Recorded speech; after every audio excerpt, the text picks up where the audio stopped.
introduce you real quick, and then we'll get started. Cool. Let's see if we're on. 1 second. So, oh yeah, is there somewhere I can? Oh, you've got it on YouTube, haven't you? Yes, yeah. It would be good if you mute your YouTube one, because like it's going to interfere. The audio is going to interfere with. Oh yeah. Yeah, this. But yeah, I'll be looking at that in case we get like nice questions, and we can go through those too.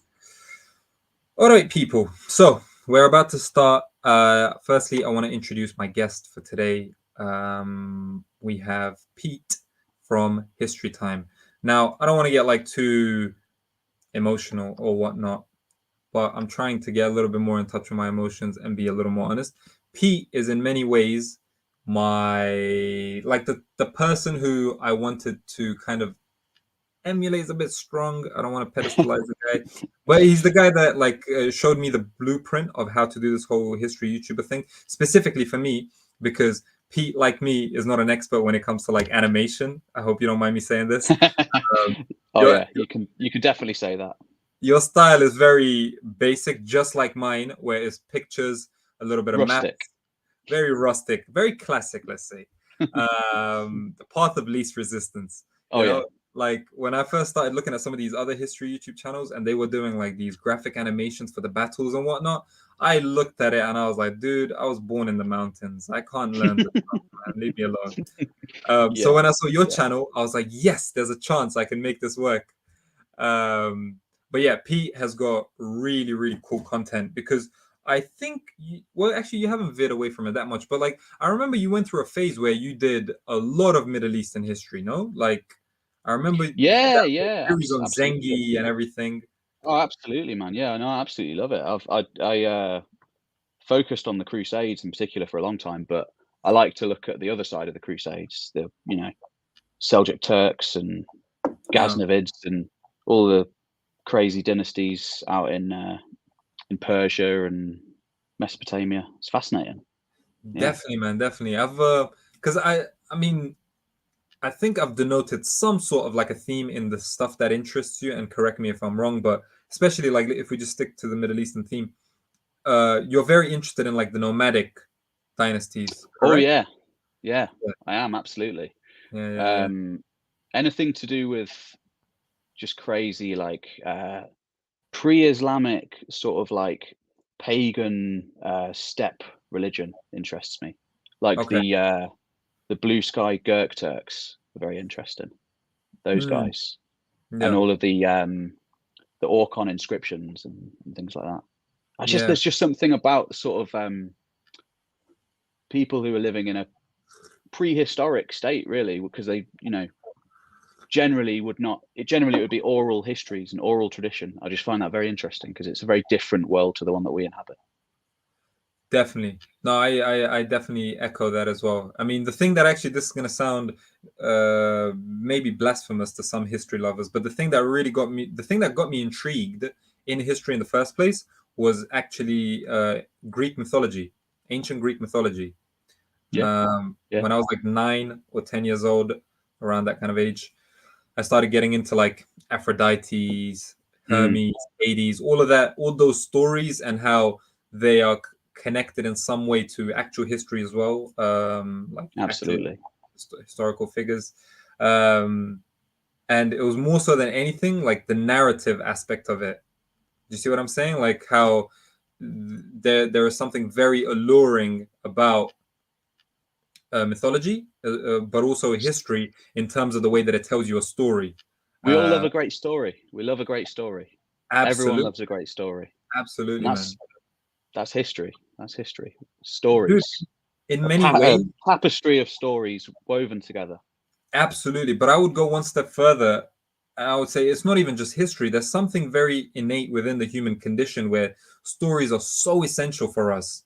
Like, I remember, I obviously come from a very Muslimic background, like a Muslim background, right? So, did you just say Muslimic? Muslimic, dude, that's like one of my favorite words ever. You know where that's from, by the way? What's that from? There was like this remember that far right party? I think it was the BNP or the BNP EDL, one of those two. with One of those two. They were having like some sort of a march, a protest. It was actually quite local to me because they were yeah. building or they were extending a mosque, and there was a bunch of like EDL, BNP. I forgot the people which party they represented. They were Mm. there, and they looked drunk off their heads. They could barely even say proper words. And the interviewer was like interviewing them, like, "Hey, what are you doing here? Like, why are you here? Like, what are you protesting against?" And the guy was like, "I'm protesting against these Muslimic Sharia laws." I was like, ever since that day, I was like, I love that word, Muslimic. Excellent. Muslimic. Um, Reclaim the word. yeah, but my point was, sorry, Sorry, there is a carry on. lot of condescension might be a little antagonistic of a word, but I don't think it's unfair. So I'll go ahead and use condescension within some of the Judeo-Christian like religions, all of them actually, all three of them, regarding like mythology, right? And I remember anytime like somebody would espouse, and the condescension is based on, oh, but it's childish. It's like a bunch of stories, like blah blah blah, whatever, right? And I would always like, I remember I felt kind of, I didn't really appreciate that so much because of what we were just talking about before, of how essential storytelling is for all humans, whatever shape and form it comes in. Because more so than anything, it's the lesson that story is reinforcing, kind of like that ancient Greek guy Aesop's fables, right? Oh yeah. Oh yeah. Right, like in many ways you can even look at like certain religious, yeah, like loads of religions, loads of scriptures in that sense, where they're telling a story and it's about the lesson that they're reinforcing. So like, Absolutely. I agree with you. There are morals at the heart of all these stories. And like the most important stories always have a moral, and they're the ones that get remembered. yeah, Because there's a reason that the story's being told. You know, it's like to scare children, or it's to warn against doing a particular thing, yeah, and then they carry on getting passed down. And the ones that don't have an important moral at their heart get forgotten. yeah. And it's very quite, it's actually quite evolutionary in that sense of what you just said, Yeah, I right? think so. If it's not if it doesn't have like an important, practically useful lesson at the end of it, people are just going to forget about it. I think so anyway. And then there's the interesting thing of stories getting caught up in the orbit of other stories. Like you Mhm. have the Iliad and the Odyssey, where Right, basically it seems like over hundreds of years, all these other Greek heroes who originally had their own stories just got caught right. up in that one. Yeah, yeah, And it yeah. happens all the time. Happens all the time. King Dude, the Arthur thing, is another one where originally they were all, hundreds of different individuals, and eventually they all just get like subsumed into the King Arthur myth. so originally, like some of the characters, They come from in all over the place. Yeah, yeah. oh, So okay. all over Wales and Brittany and Scotland and Ireland, and they were all very disparate. And then eventually, over time, they all just became part of this one kind of Arthuriana. Nice, dude. It's so, I'm so glad you said that because one thing that fascinates me so much is what you're talking about, but when it's two cultures that are like very different. Oh, Um, no, you're talking. for instance, Catholicism merging with like Aztec religion or like Mesoamerican religion. Like that's crazy Oh, because I remember when I did my undergrad, we had to do like a 2,000 word essay. So like a term, we spent a term learning about it. And dude, I don't know if you know this, but when the Spanish went over to that area and conquered it, and they tried to evangelize and try to convert all the native people there, the indigenous people, to Catholicism, they were literally having trouble explaining basic phenomena like the Holy Trinity, for instance, yeah. or like the characteristics of Jesus Christ. Um, like when you're able, when those two things happen, when a clash of ideas like that happens, that is like that, like I nerd out when things like that happen because I'm like, Oh, it's really interesting.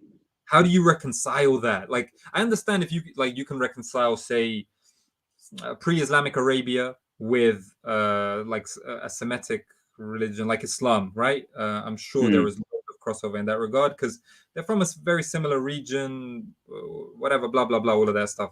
But when it's from like two different experiences of life, I get it. You're the same species. You're both humans, but it's like ultimately it's two different worlds. It's two different universes coming together, and the frame of reference as well isn't even there. Even with the Spanish conquistadors, when they arrived at the city of Tenochtitlan, the Aztec capital, they couldn't even believe what they were seeing. They thought it was a dream.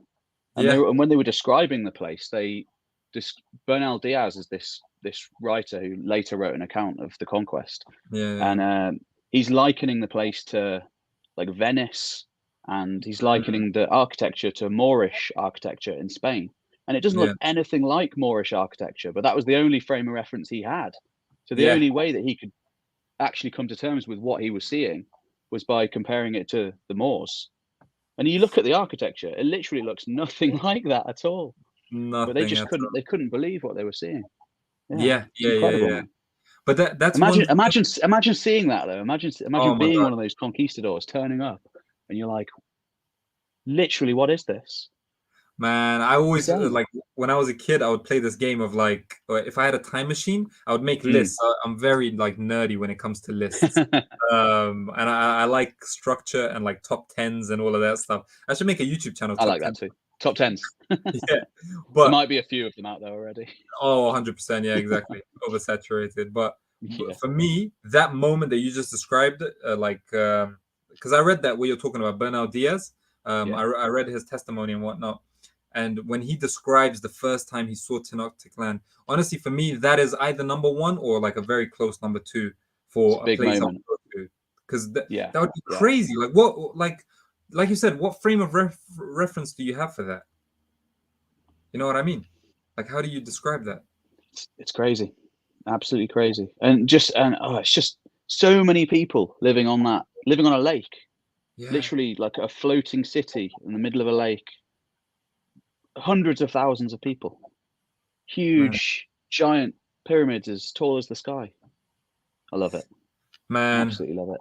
Speaking of Mesoamerica, we were just talking just before we went live that you came back from that part of the world, right? Like you were just on a trip there. Yeah, so I've just got back a few weeks ago from Mexico and Guatemala. Absolutely incredible. You were telling me about those paintings. I mean, I'm just looking at the Wikipedia page right now. If anybody wants to check it out, let me just type it in here. Bonham Pack. But Wikipedia is telling me, I don't know if it's correct, but Wikipedia is telling me that it's 16 meters long.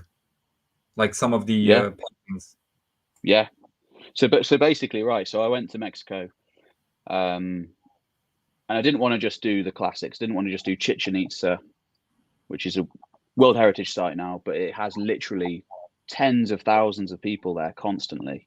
Okay. You go a little bit off the beaten path, down south into what was it, the Petén region in the very south of Mexico, almost on the border with Guatemala, and you've got all of these incredible cities, which are from the classic period, so they're like super old. Right. Well, they're not. You also have a pre-classic period, which is like BC times, but these guys are classic, so they're like 1400 years ago, 1600 years ago, that sort of thing. Okay. Essentially, a lot of people don't really think of the Mayans as having paintings, but this city, it literally has these two rooms, and the walls are just covered in these incredible paintings. Really colourful, really colourful. If you Google it, everybody who's listening, Google Bonham Pack, and it's amazing. I only really recently heard of this place, and I had to go and look at it. I've never even heard of this place, man, but it looks incredible. It's amazing that it's not very well known. It should be more well known. It should be more well known. I was gonna say it's amazing that it still exists because it looks like absolutely. Really good condition. It is. It's incredibly good condition, and it's got a really great story to it as well because it's in an area where it's still essentially ruled by the Maya. The Lacandon Maya, they're like really Maya as well. They're like wear these white robes, these like ceremonial robes, and you see them just like walking down the street in these white robes, long black hair, and they still run the site, and you only go in there with permission from those guys. Wow. And basically, there's a dude who's like guarding the entrance to this building with the murals in there, and he just lets like a few people in every day, and it's Nice. like that's it, no more. And it's just like a few people go in there each day, and that's it. And they keep it airtight. They keep the sun out from there, because if the sun went on it, it's done for. Oh, that's probably, that explains a lot why it's even survived, right? Yeah. So it's in like quite a dark room. Yeah. And for some reason, the conditions in that room were just perfect to preserve it. But literally, almost every other painting that the Mayas ever did is gone. Wow. And you can see little tiny hints of what used to be paintings on many of the cities, but almost always it's completely gone. So with the Mayans, Pete. Yeah. Because I've studied the Aztecs, and I haven't actually studied anything other than the Aztecs. Just a little bit of Mayans as well, but very, very cursory. But to me, from an outsider's point of view, it seems like those are topics, like Mesoamerican history in general, are topics in history where archaeology is absolutely essential. Does that ring true? Like, is it even possible to recreate a story of the Incans or the Mayans or any other?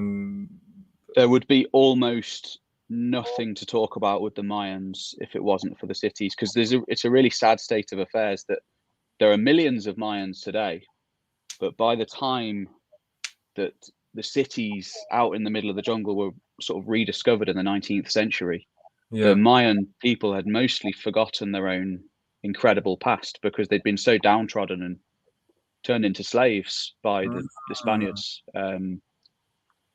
It's a really sad story, really, what happened to the Mayans in the 1600s and the 1700s, because they were really just downtrodden. But then in the 1800s, there's this crazy caste war that goes on in the Yucatan, and everyone's just killing each other, and it just everything erupted into just immense violence.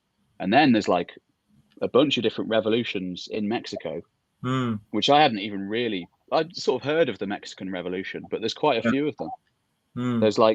There was the revolution to break away from Spanish control, and then there was also a revolution within Mexico after that. I think the French, crazy amounts of history, but in terms of the actual cities themselves, they're absolutely integral, because without those cities, all there is stories that are handed down. It's really interesting because I didn't know. I mean, I am actually quite interested in Latin American history, but more so political history. Like, I know the overall narrative, let's say, of the Spanish Americas, like the Spanish colonial history of that period, and then definitely the revolutionary period in the early 1800s with Simón Bolívar and whatnot. But I didn't actually know. That's the guy. He's a very epic guy, by the way. You know that guy? What he did made what Hannibal do looked like child's play. You know, Hannibal's famous for crossing the Alps. Simón Bolívar did a version of that, which was like 5 times harder. Okay. Yeah, because like, so for people that don't know, Hannibal's most famous thing, he was quite an epic guy, but he crossed the Alps, like when it was snowing and whatnot, because he thought the Romans, correctly so, weren't going to expect them. He thought the Romans were just going to expect him to sail from Spain directly to Italy, but he went all the way around. And Simón Bolívar did that over the Andes, which has like 2,000 extra meters. And he did it. Not heard of this. And he did it with an army of just like literally peasants, with all due respect to them. Like, they weren't trained soldiers. Hannibal was an incredible general, and he had a standing army. He had his the name escapes me, but something like 10,000 elite career soldiers who'd been with him their entire lives. Yeah, exactly. Usually he kept them in the back in reserve and let everybody else do the fighting, and they would just stand there. It was the Numidians. I think it was the Numidians, Numidian cavalry was like a big... Anyway, we're digressing. Yeah, exactly. But yeah, Simon Bolivar did something similar. Anyway, but I didn't know that. That actually surprised me when you said a lot of the Mayans had forgotten their own history. Because Yeah, yeah, I a lot of mean, them hadn't, obviously, because there are communities like the Lacandon Maya who they essentially never submitted because they just went back to the forest and they never submitted to the Spanish. okay.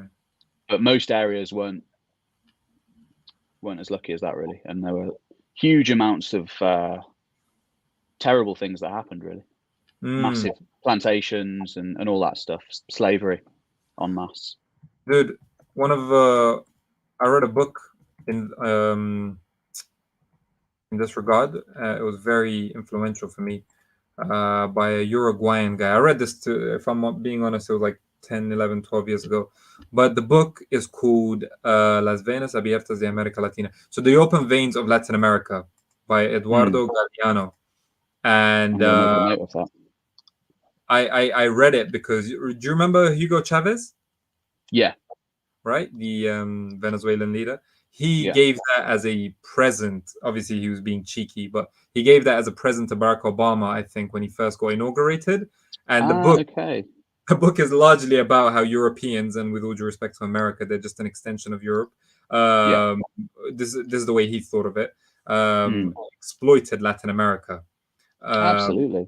Yeah. So in the book, he talks about how, yeah, like even like a lot of people don't know, but when the Spanish went over, because there hadn't have been a lot of like contact between the Americas and Europe, the people in the Americas, a lot of them died over like through things like smallpox and whatnot, and just that Yeah. pandemic of smallpox wiped out a very substantial, I don't know the exact percentage, but a very, very substantial percentage of the entire It's population. absolutely huge, the percentage. Yeah. Like something like 90% potentially.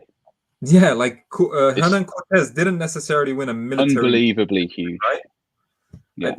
I think it was more to do with the pandemic, the smallpox pandemic, Yeah. that defeated the. You got smallpox, cholera, Mm, bubonic plague, I think.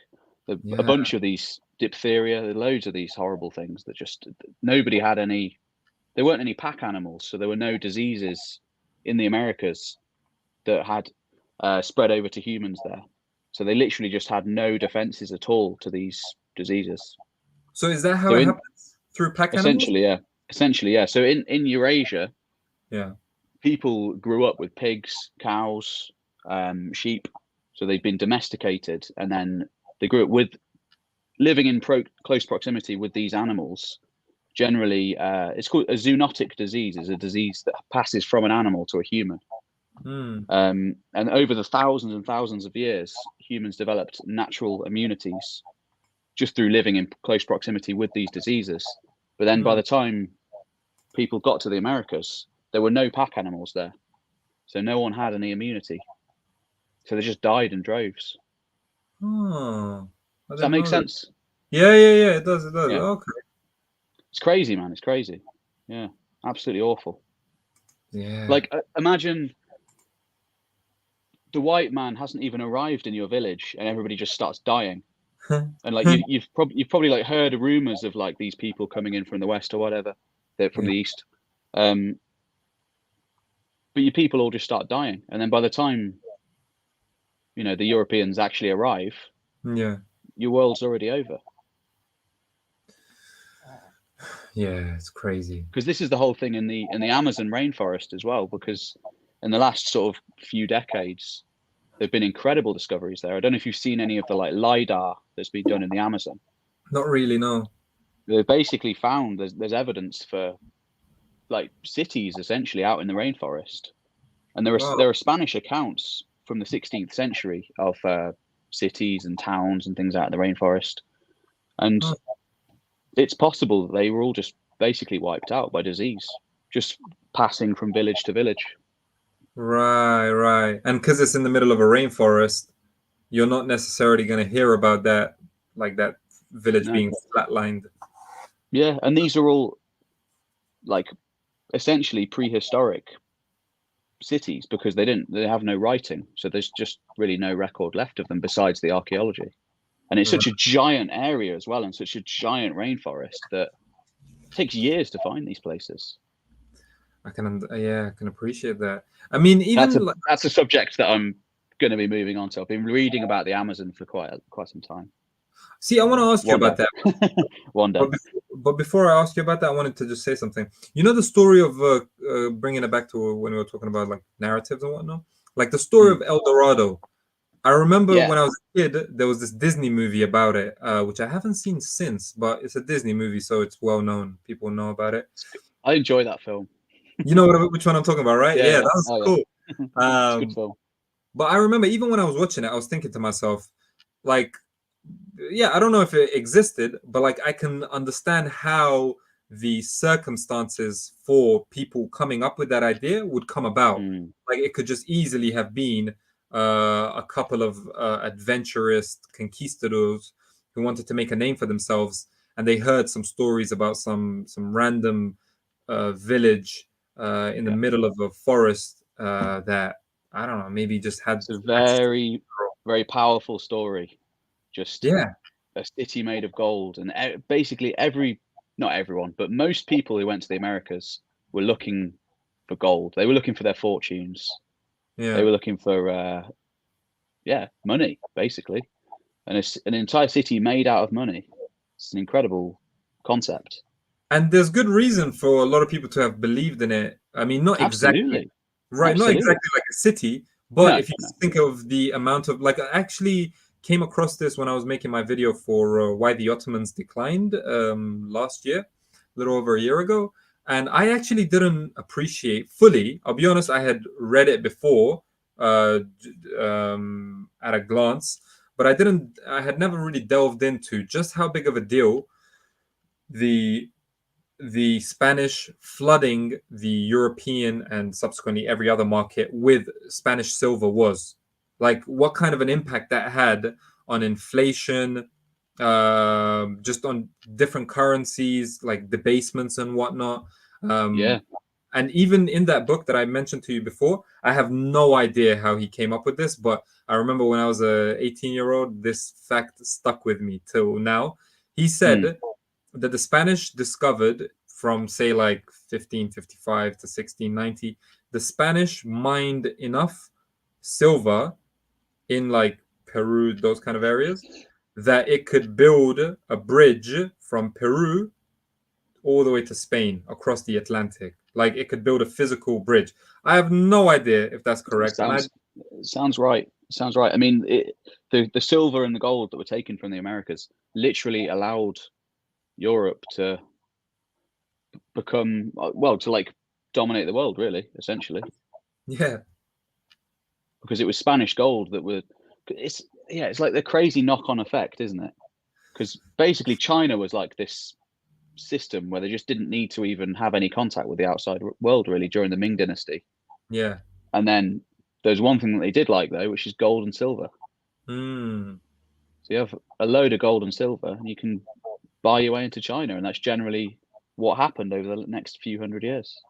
And then if you're the British, you just get everyone addicted to opium, and then the rest is history. Yeah, exactly.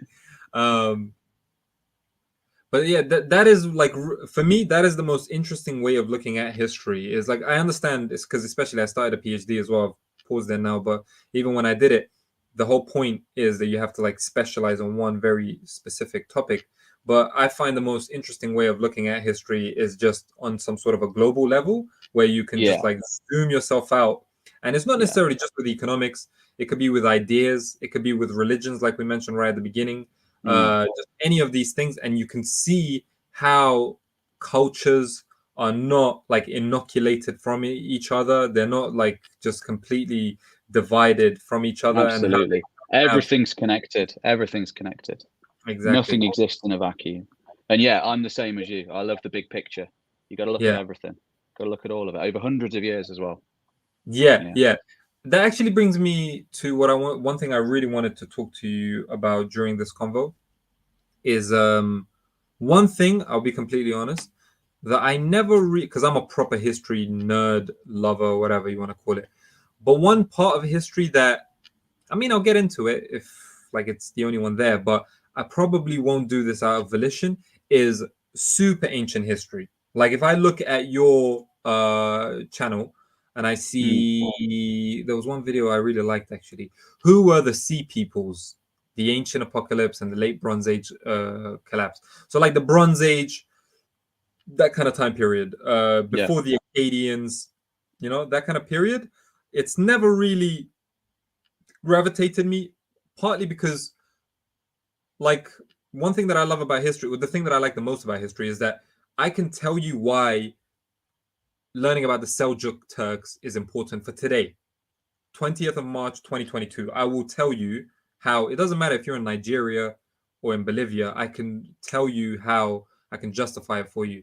But like Yeah. I never was really able to bridge that gap with say like the Bronze Age and things like that.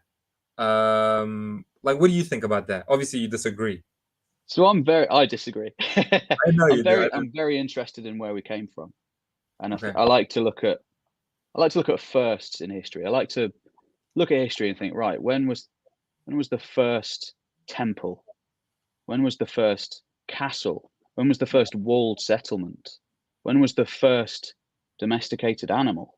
And I Mm. like to look back at these things because then you can just really see how far we've come since then. And you can see you could if you okay, right, we look at Çatalhöyük, which is ancient Neolithic town in Turkey. Have you heard of it? No, I haven't. Give it a well. I'll type it into. Yeah, you gotta type it in because I got no idea how to pronounce. I'll type it in. So Çatalhöyük spells. Okay. It's like Catalhöyük. I've heard of Göbekli Tepe. That's the only ancient So Turkish thing I, I've heard. I love Göbekli Tepe. Love it. But that's slightly different. But Çatalhöyük, right? It's a large Neolithic town, and it's Okay. possible that this is one of the first places where domesticated cows, I believe, have been found. One of the earliest places with cows. And I mean, cows are pretty damn important today. Oh yeah. Think about the effect that they've had on the world, and to think that this is one of the earliest places where the cows we know today were sort of domesticated, and it's crazy, man. I love it. Absolutely love No, it. that's true. That's true. But Absolutely love okay, it. I've got another question for you. I got a follow-up question actually. Uh, so another problem that I have with super ancient history, Neolithic, Bronze Age, whatnot, is how do we know? Ah, well, you know, a lot of it is speculation. But I mean, archaeologists, prehistorians dedicate their entire lives to these things, and a lot of those people are not big picture people. A lot of them will dedicate an entire career of 30, 40 years to like one or two sites. Okay. And the amount of information they will know every building on the site, like exactly like the stratigraphy of how everything works and how everything fits together. And that's like such expert knowledge that Mm. if they can't tell us something, then I don't know, what is archaeology? No, that's true. That's true. That's true. No, and I appreciate that, man, because I think I was talking to Hilbert about this history with Hilbert, and I was just telling him that I researched a little bit on the what is it called? The Indus Valley civilization. Uh, Oh, love it. what's the name of the thing? Mohenjo-daro.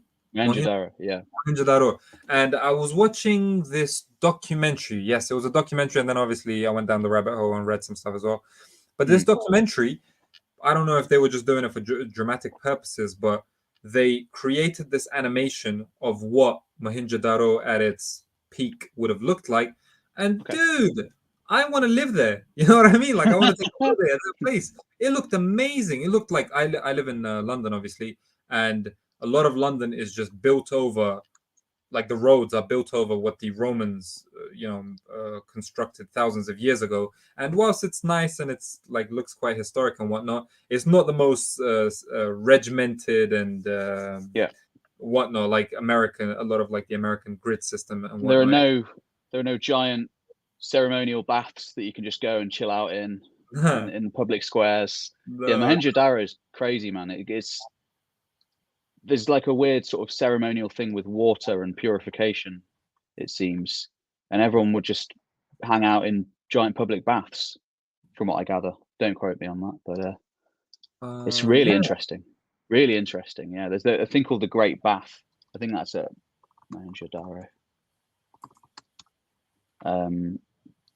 But again, yeah, it's like there's a lot of speculation, because once upon a time, people used to think, when it was sort of first excavated and looked into in the early 20th century, people thought they were very warlike people with like citadels in the center of their walled cities. But now opinion has completely shifted, and it's thought that they weren't warlike at all. They may have been some of the most peaceful people in history, for all we know. That might be So why it's just interesting how the pendulum sort of swings and things get completely thrown out. Contrary to what people often think about archaeologists, archaeology is always being rewritten, constantly being rewritten. Right. No, and I appreciate a lot of people. It was once also just to go back to the Mayans. It was once thought that the Mayans were like really peaceful, very religious people. They didn't go to war with each other. And then the Mayan code, the hieroglyphs, were deciphered, and it was realized that they absolutely loved war. War was like integral to their way of life, and they would regularly attack neighboring cities, take the king back to their city, and tear their hearts out. Wow. On top of the sacrificial temple. They loved war. So it's just and it was only I think 1960s and 70s that it was still thought they were very peaceful. No, so, that's cool. I mean, some people would criticize that. I don't agree with this, but like some people criticize that and say that undermines the validity of archaeology as a subject. The fact that you can change your they would, yeah. But I don't necessarily agree with that, because I mean, with all due respect, all of learning is like that. I mean, I think so. All of learning. And archaeology is a science. It's a science, so it has to change. Yeah. I mean, you see, for archaeology, because obviously you know much more about this than I do, but with archaeology, how important? I mean, I can use my common sense to figure out. Obviously, it is, but like, can you talk a little bit about how important the climate and like climate change and the environment is for it? Because I'm looking at Mohenjo-Daro on Google Maps, of course, but it's situated in a really interesting place, man. It's like, and I don't know if 2,500 years ago it was like this, but it's quite close to the Indus River, so obviously very good placement in that sense. But then, like, to the left of it is quite a green area, but in between the green area and the Indus River is Mohenjo-Daro, and that place is basically all like desert-like. So the Indus Valley civilization is often called Harappan civilization, or the Harappan culture, because the earliest, I think, or one of the earliest and the largest city is called Harappa. Okay. Mohenjo-Daro was actually built a little bit later, and it's thought that it was kind of like this planned metropolis that the rulers or whoever of this civilization built, kind of in a bit of a marginal area. Yeah. And there's a giant platform that they built out on this floodplain, and it was very prone to flooding at that point. But now it's kind of in like, it's desert. It looks like there's never been water there ever. But when it was in its prime, it was very watered. The water for the Indus Valley civilization was like really, it was a central facet of their lives. They were kind of terrified of it because the river was powerful and it would flood. Very, very often it would flood and it would destroy everything, destroy all their crops. So they had to be very careful, and they had to look after the sort of the flow of the river. Also, it's called the Indus Valley civilization today, but there used to be a second river which has completely dried up. Oh, no That's way. what archaeologists think anyway. Yeah. I don't know if you can find, let me see if I can find a picture of it. Because there are maps basically where it shows, because there's a load of cities that they've barely even been looked at yet, and they're along the course of this second river, which is kind of like running next to the Indus River. because I was gonna say, like, you've heard of the province of Punjab, right? Like in India and Pakistan. Yeah, yeah. Like that literally comes from the Persian word of Punjab, like 5 rivers. It's like 5 different rivers intersecting. Yeah. Or not intersecting, but like they're very close to each other. Like and no wonder that's like a birthplace for civilization. Like Oh, absolutely, absolutely. I can't think of a better Yeah. place. Well, all of these civilizations tend to develop on river valleys. Yeah. Let's see if I can find a map. I don't know if I can find one. It's a very, very interesting place, though, and really, really, really well, like hugely populated today. Still, Pakistan. Pakistan. What's the population? It's massive. It's like 180 It's like million or something. it's crazy, crazy Yeah. population. But Considering wait, it's like relatively a small area. Pete, I was gonna just say somebody's asked a question in the comments, which sounds pretty interesting. I feel like you might be able to help. Why can't we decipher the Harappan script? Do you know anything about this?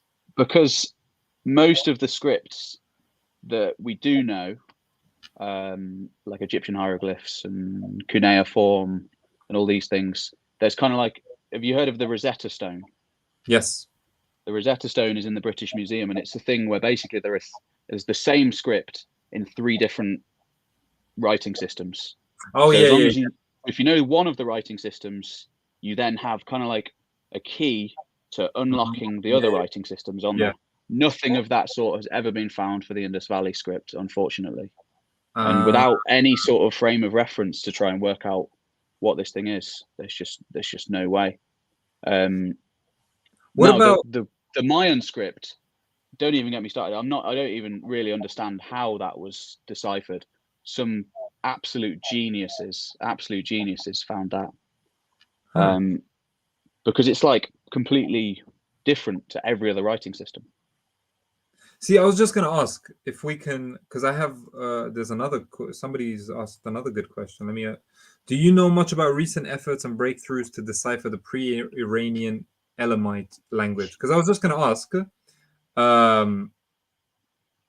and this might betray my ignorance, but you see, with the Harappan script, could you what was it? How do I say this? Like, can you not use Sanskrit as some sort of like a base to kind of help you with it? Like, I'm not saying it's going to literally decipher it for you, but obviously we know that Sanskrit is about as ancient as a major existing language in the subcontinent there is. Would the Harappan script not have been like related to Sanskrit in any way, shape, or form? A lot of experts who know a lot more than I do have tried to link these things together. For 100 years, people have been trying. That's all I can say. Okay. And no one's got there yet. Hopefully one day, though. Hopefully one day. It would be absolutely incredible to find out whether the Indus Valley civilization was peaceful or not. Somehow, I think they liked war. I think most civilizations like a war. I don't know how you can escape from it, really, historically. It's very rare to find a peaceful, truly peaceful culture. It doesn't really make sense. Like, with all due respect to peace and pacifism, like, I mean, and even if you like dilute something to the individual level, like life in many ways on a philosophical level, I'm not saying you have to go around punching your struggle. It's a struggle, right? You have to struggle against things, like whenever you start something, in many ways that's a metaphor for life.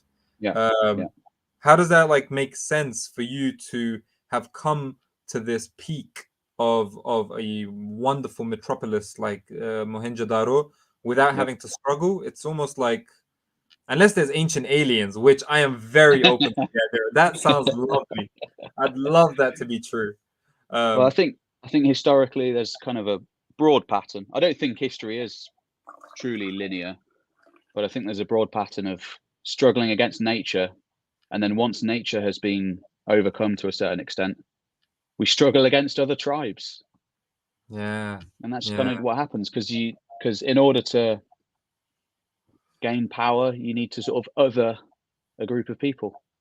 So you find the people in the next village and you say they're the enemy, and then you turn your people against them, and then everything that your village is doing is to try and overcome the next village, Mm.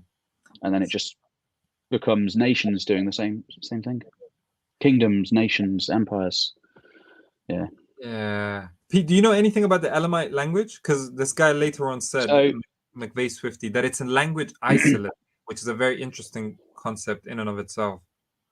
very, very, very interesting, and there's a lot of really, really interesting stuff going on in Iran today. I know that the giraffe culture is such an enigma, and that might be linked to the Elamite language. The giraffe culture might have something to do with the Elamites, but these guys are like 3rd millennium BC in Iran. We're talking like 1,000 or more years before the Persian Achaemenids, and they were city-building civilizations.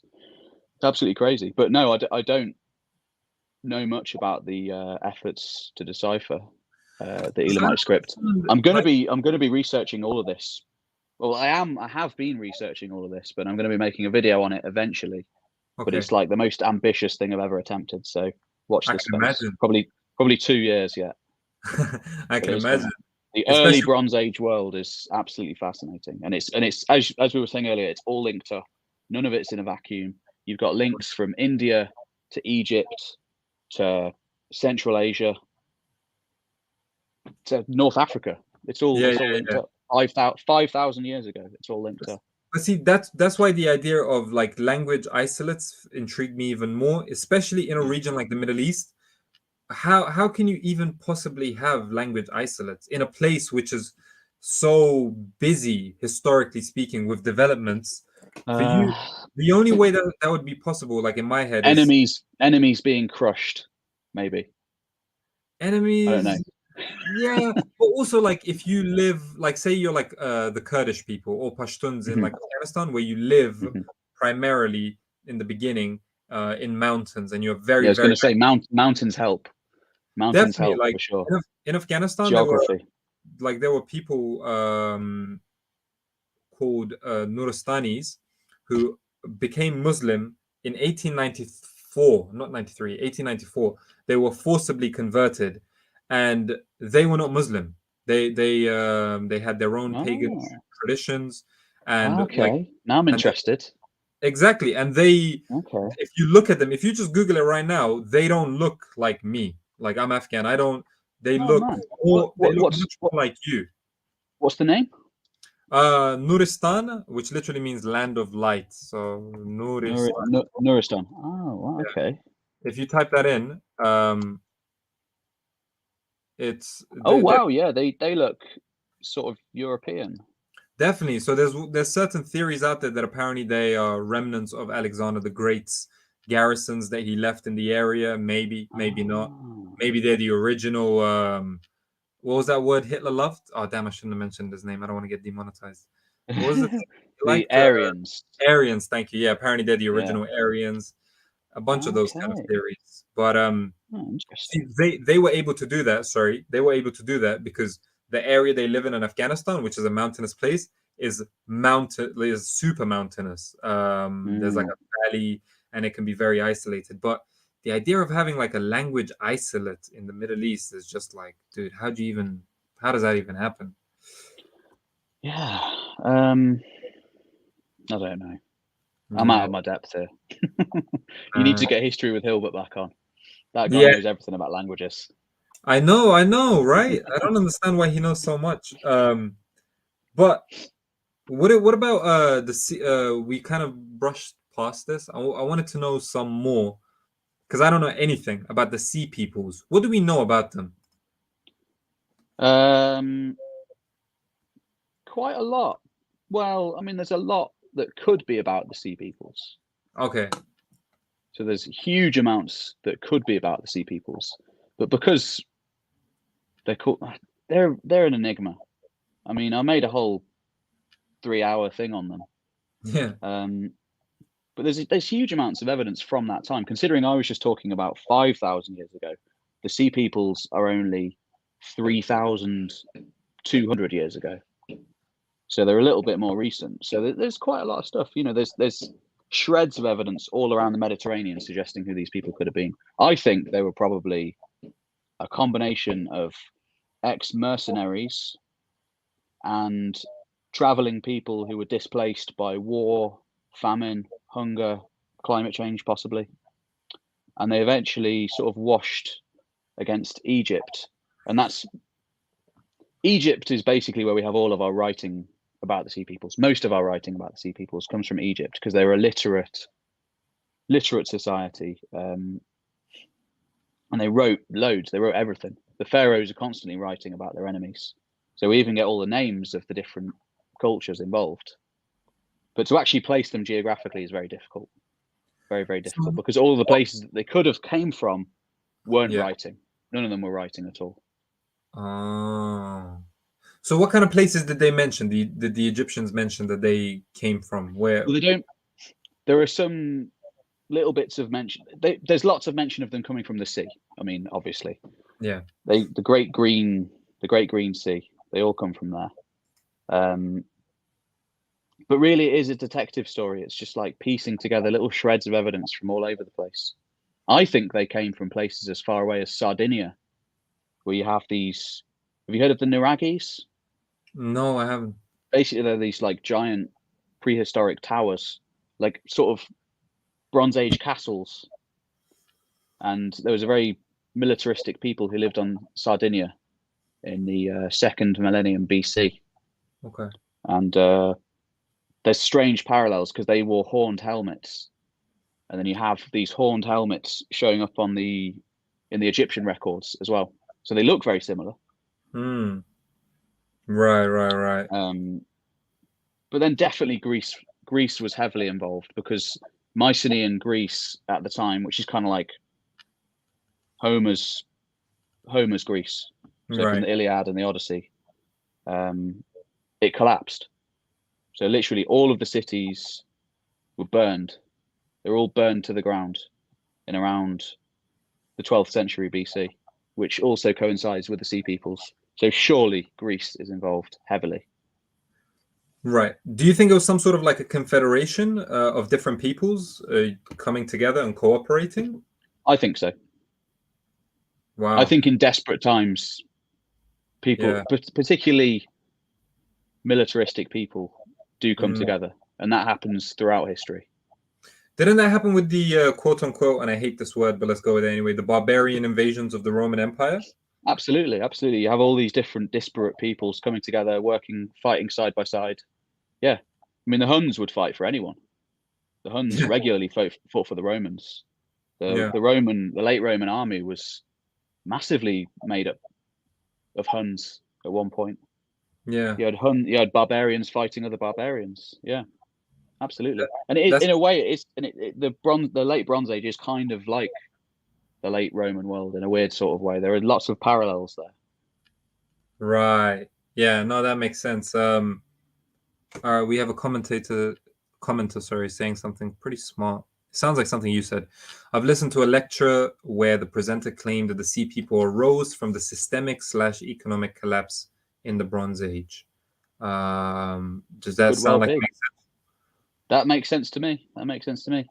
There's a systems collapse is this theory basically where there's this huge interconnected system, and then if one part of the system collapses that provided a really important thing like tin, like tin is integral for making bronze, and if you don't have the tin anymore, everything falls apart. Yeah. So it's like the knock-on effects of one piece of the economy falling out. It can lead to armies going berserk and just burning cities to the ground. That's why, I mean, not to make it sound like I'm being all depressed or anything, but more so than anything, to me, that reinforces just how vulnerable humans as a species we are, how dependent we are on so many different things. Like, I mean, fair enough, we can say, all right, water, of course, is like very important to the whole life cycle on planet Earth. And so creating a city or a settlement near a riverbed or like near the river is important. But even say for example, what you just said with tin and how important that is.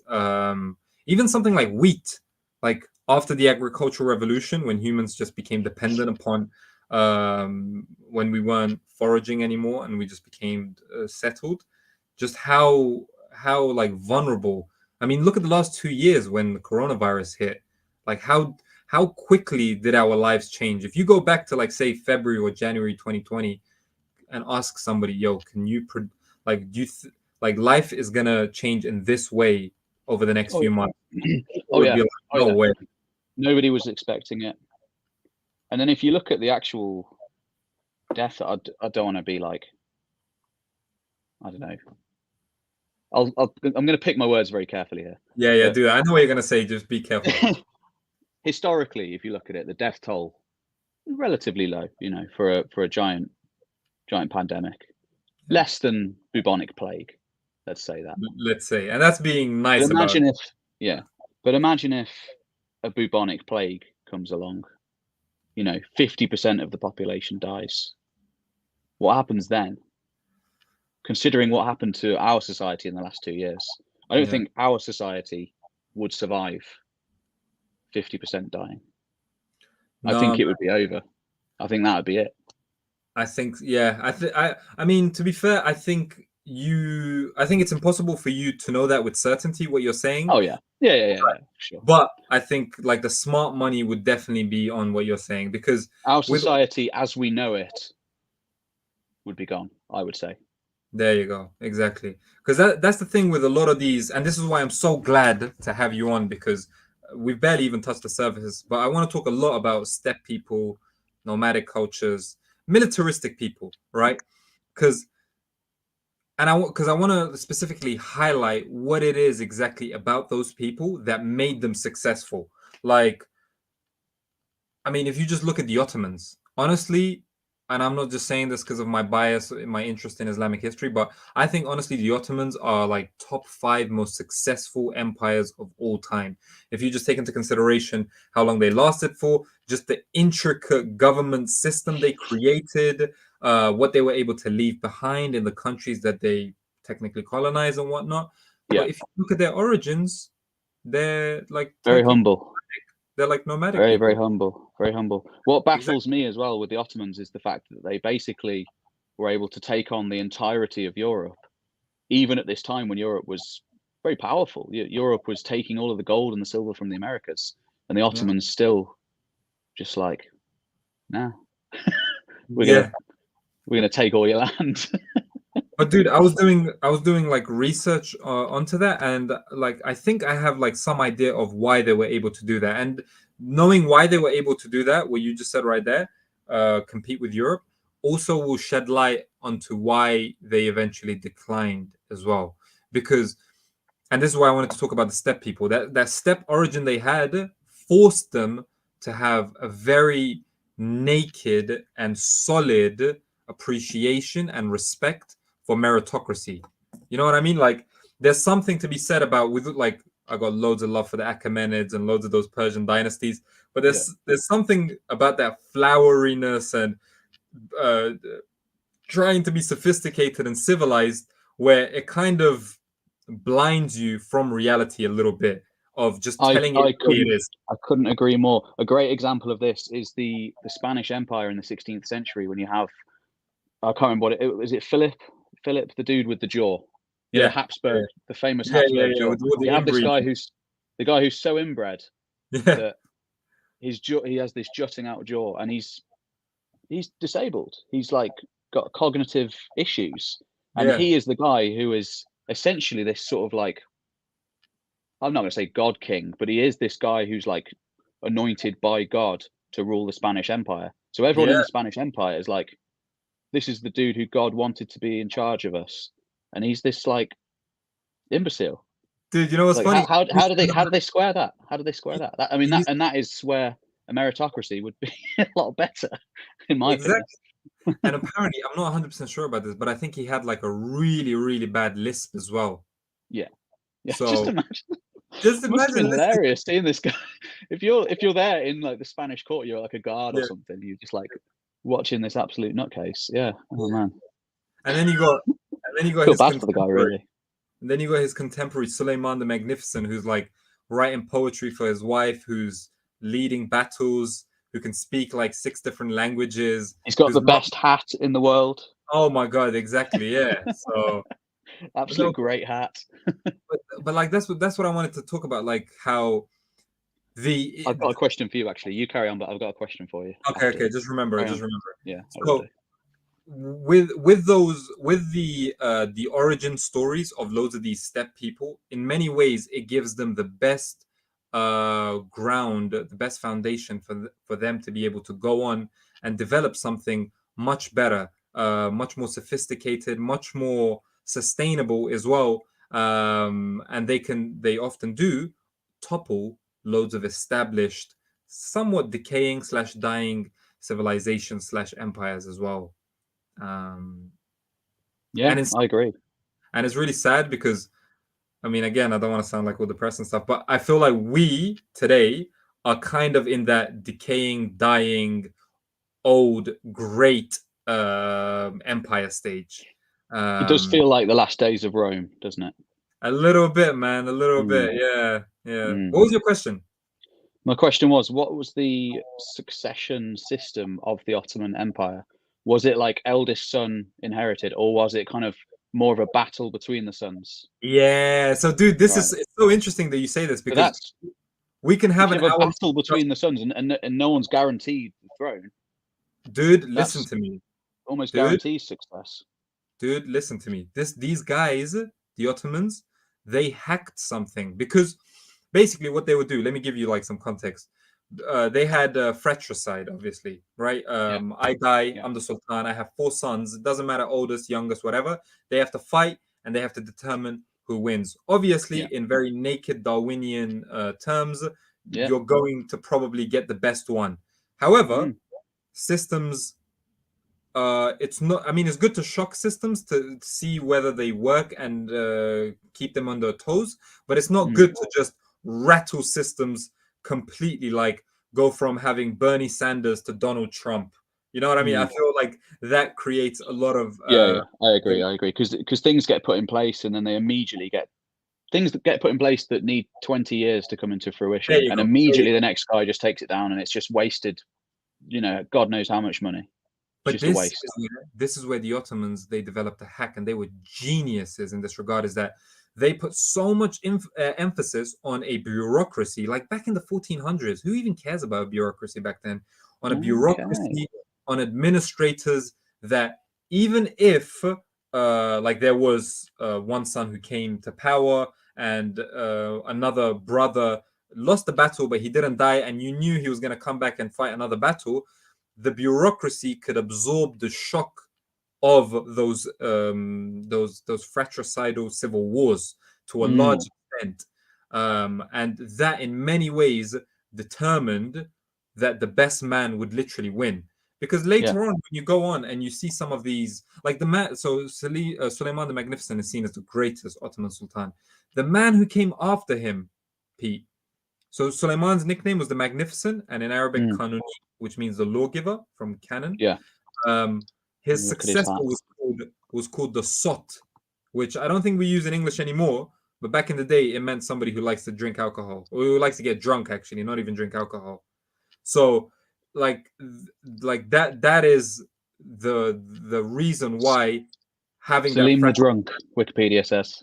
Exactly, Salim the drunk, because he liked to drink, but because he most likely rested on the laurels of what his father created, and he didn't necessarily have that kind of urge to get things done in the same way that his dad and ancestors did as well. So that fratricidal succession is, to many people, shock horror, like, oh my god, that's so barbaric and whatnot. But I mean, you can't detach that from how successful the Ottomans were. Yeah, but it's interesting as well, because some of the medieval kings of England practiced a similar sort of thing. Henry II basically pitted all of his sons against each other, and it kind of worked because his son was Richard the Lionheart. Right. He'd forced him. Nothing was guaranteed. Nothing was guaranteed, and he forced his. He was horrible. He was a horrible dad. He forced his sons to fight for his affection. He basically just refused to give them any lands or anything. And they had to prove themselves. They had to eventually overthrow their own father. Wait, did they? So this is like the Angevin Empire. Did they overthrow him? Yeah. Wow.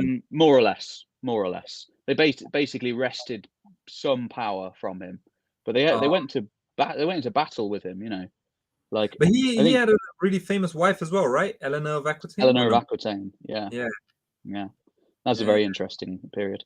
But yeah, I agree with you that essentially throughout history, mostly when a son takes over after the father has like been a great ruler, usually the son doesn't amount to anything. yeah. If he's handed it on a plate, usually it amounts to nothing. With the Roman Empire, it was very similar. Almost all of the hereditary Roman emperors who succeeded their fathers were terrible emperors. You've got Mm. Marcus Marcus Aurelius. Aurelius. His Yeah, with his son son. Yeah, Commodus was awful, awful, yeah, awful, yeah, awful, yeah. awful. And then you have like some of the other dynasties as well. Their kids were just terrible, terrible emperors. It's interesting. Have you heard of a man called Ibn Khaldun? Ibn Khaldun. Yes. So he's supposed to be like Is he a the cyclical history guy? nice, good. Yes, Is that the yes. guy? Yeah. 14th century sociologist, historian, economist, whatnot. But he said a bunch of interesting stuff. One of them was um, like the cycles of history, basically, of an empire, where he's talking about. One thing I really liked about Ibn Khaldun was that he merged his ideas together because he had this other really great idea called the asabiya, which meant like mentality, basically in Arabic. Where one reason why I personally think that we are what did you say something about Rome? Like it feels like we're on the last days of Rome. Yeah. One reason why I feel like I think we are in the last days of Rome is because our asabiya in like the West is not suited for overcoming problems like a pandemic. Like look at the way that we handled this pandemic. I'm gonna be honest with you. I think it was shameful. I think like the way everybody reacted, and I don't mean to say this in like a judgmental type of way where like, hey, you shouldn't panic if a pandemic comes, but it's like how you deal with it determines how you're going to deal with future problems. And if you're Yeah. going to deal with future problems the way you dealt with like this problem the last 2 years, dude, we might as well not try because whatever happens, we might as well just like whatever. But he talked about this thing called asabiya where he said people that come from very tough terrains, they are endowed with a certain type of a mentality that allows them to be tough because they have to be tough in order to kind Yeah. of live in a place where there's mountains or there's a desert like the Berber people or the Kurds in the mountains. If you're not tough, you're not really going to survive, right? So Yeah. what that No, I does, agree. what I that does agree. I agree. exactly. So to the person and to that unit, it endows a certain toughness of mentality, and they will then go and conquer some dying metropolis slash empire, and they will do very well, right? Because they're the generation that were born in this tough terrain, and now they're Born in the able. chaos. Yeah, absolutely. Exactly, exactly. And then the And if you're second born generation, in the chaos, just literally to survive, you got to be a bad motherfucker. Really. to put it lightly, Sorry, I but shouldn't. nah, it's fine, man, it's fine. Mind my But French. he said the second generation, he said, would have the best chance of success because they would say, for instance, have been Yeah. born in that tough terrain, but then raised in like the metropolis of So Constantinople, or they understand both worlds. they understand both worlds. And then when the problem happens is when the generations that were born in the metropolises and they don't remember, like if your dad was say born like your dad was part of the second generation that was born in the tough terrain, you're Mm, still kind of fine because your dad can tell you those memories and you mm, have certain uncles and yeah. granddads that might be alive. But it's once you lose that connection Yeah. with the You have step, that separation. Yeah, that's when you start getting complacency, and that absolutely. that's a big problem. I fully agree. Yeah, I like that guy. I agree with what he's saying. You can see that all over the world, all throughout history. Vikings, Normans, Anglo-Saxons, all of the Germanic tribes who went into Francia and then themselves got conquered by the Vikings. I think, did he say it about the Almoravids and the Almohads? Very nice. So he said it about, yes, Insane. he said it specifically within the context of Berber dynasties, so like The the Berbers, Almoravids yeah, and the yeah. Almohads. But what's really interesting, dude, is that the Ottomans actively tried to learn from Ibn Khaldun. Like they actively tried to learn and That is read interesting. his works because they were, like I said, actively interested in prolonging. They were aware that this is what happens to empires, and it's so That's interesting interesting. Yeah. because like I said, even though the guy who succeeded Suleiman the Magnificent is known as the drunk, um, they do, after about like 100 150 years, they they go through some sort of a reformation within their empire that technically maybe it's not the only reason, but it's a very important reason for why they are able to extend their life. A lot of people don't know, all the way into the second decade of the 20th century. Like 100 years ago, the Ottoman Empire was a thing. It Like was a that's long time. that's Long crazy. time. Mm. Um, but dude, we got another really cool question. This guy McVeigh Swifty is just asking, I think, lovely questions. Can democracy survive the current systematic crisis in the West? God damn.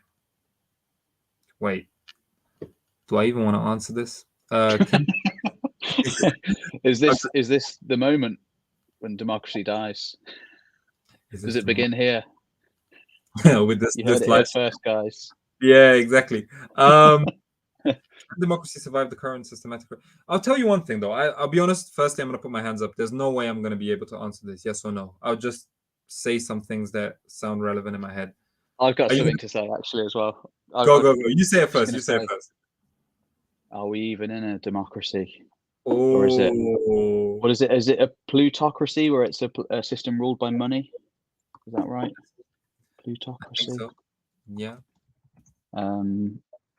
Yeah, government by the wealthy. Right. I hear that. Did democracy die many decades ago? Who knows? Who But knows? then you can make an argument of, did democracy even begin? Did it even exist in the first place? Is Because the it true democracy? Probably not. yeah. Can true democracy ever exist? Probably not. Mm, Did true democracy exist in ancient Athens? Hell no. Does it mm, exist today? It's more democratic than it was then. yeah. But Dude, one thing about democracy that I find really interesting, and this kind of in some way answers this question, is that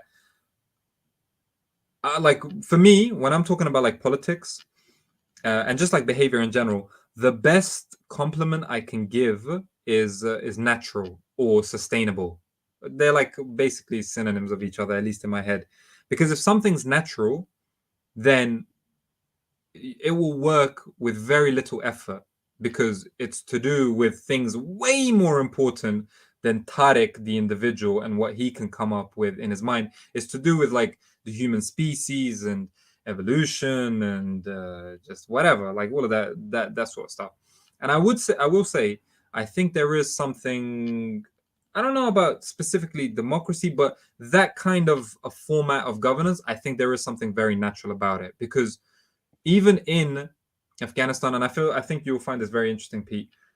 Like there are loads of cultures around the world, and I know mainly about the Middle Eastern ones, to be honest, where there is a form of, let's call it, primitive democracy. yep. Like Afghans have this thing called a jarga. A jarga is just like another word for a council, where you get a bunch of people who are like tribal elders, Mm-hmm. and they will come together and they will discuss a certain issue that is really pressing. And there have been times when that Jirga has like elected a certain individual to be the super chief amongst chiefs, like a king amongst kings almost. Mm-hmm. Um, and so there's that. The Arabs have the Shura, right? Like the first four caliphs, they were all elected by the Shura, which is like again like another council idea. I mean, loads of like I think there's the other groups of people like that as well. So Hunter-gatherer societies often have essentially that as their form of government because it's kind of just like everybody has a say. Everybody has a say, really. And yeah, it's meritocracy because the person who is deemed to be the wisest is going to have the most clout because everybody's going to be like, he usually knows what's right. We'll do what Yeah. he does. But essentially, it is a democracy of sorts, because it is kind of like everybody does have a say. There's a Yeah. load of these republics in the Americas as well, where it's kind of like everybody has a say. So as you say, yeah, it is quite a natural. Yeah, it is natural, isn't it? Really, if you It have a makes sense. group, Yeah. usually everyone has a say. The thing that like I think about when I say the word natural is that if you put it to the test, it has the ability. I'm not saying it will, because I can't tell the future, but it has the ability to overcome a test. You know what I mean? Like, it doesn't need to be engineered, or you don't need to bribe someone, things of that nature. Yeah. But the biggest problem I see with the systemic crisis in the West is just, I think it's just to do with the mentality. I think people are too soft. I think people have gotten so soft by all the prosperity that we have achieved in the last, say, post World War II, that people's mentalities have it's not in the right place, man. Like, people's priorities are not in the right place, and it's just been blinded by prosperity. It's just been blinded by prosperity. There's been a lot of that. There's been a lot of that. Yeah. Yeah. And particularly in America, it's been a crazy couple of decades, hasn't it? It's been a dude, crazy the last 15 years has been ridiculous, man. I remember when I was at university, is it Francis Fukuyama, who's the end of history? Yeah, end of history. That's what we were studying. 2008 was when I started university, and he was, history is at an end. Do you agree? Dude. No. Of course not. Of course not. But think about how arrogant. The last 6 years since Brexit. Yeah. Even crazier.